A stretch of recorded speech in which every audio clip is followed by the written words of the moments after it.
The small border town of Suruç is home to thousands of Kobani residents who fled their war-torn city. The people here have helped us a lot. We're very grateful. They give us clothes, they helped us find shelter. We really felt welcomed.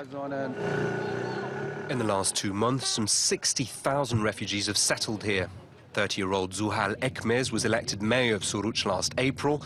A former chemistry teacher, she is faced with an unprecedented humanitarian crisis. The population of Suruç has nearly doubled, and so has our workload. We haven't been able to hire more staff, and we've had to work twice as hard. We've even started working weekends. Her teams have set up temporary camps to house dozens of Kobani families. They all tell of the brutal treatments inflicted by the Islamic State organization. The Islamic State group kidnapped 28 members of my family, 28 of my own relatives. They took the women and the children. We haven't heard from them since. Since the battle began, donations have started pouring in from Turkey and abroad. The aid is stored at this warehouse owned by the town hall.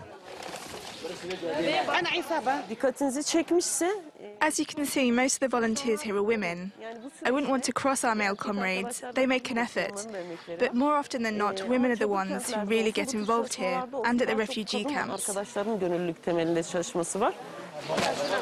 Many of them volunteered after Kurdish authorities in Syria started developing a model for gender equality. The revolution in Kobani is a women's revolution. Women in Turkey and elsewhere have understood this and have expressed their sympathy for Kobani. When the Islamic State group attacked the city, what they wanted also was to do away with women's rights.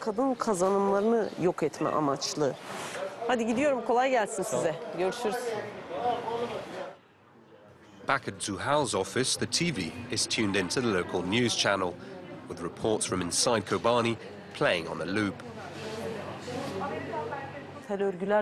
A barbed wire fence separates us, but it's the same land. We're all residents of Suruç and Kobani. We are the children of one people. Maybe we don't suffer here from terrorism, but their trauma is ours too. Every morning, Zuhal comes into work, knowing thousands are counting on her to get them through their daily ordeal.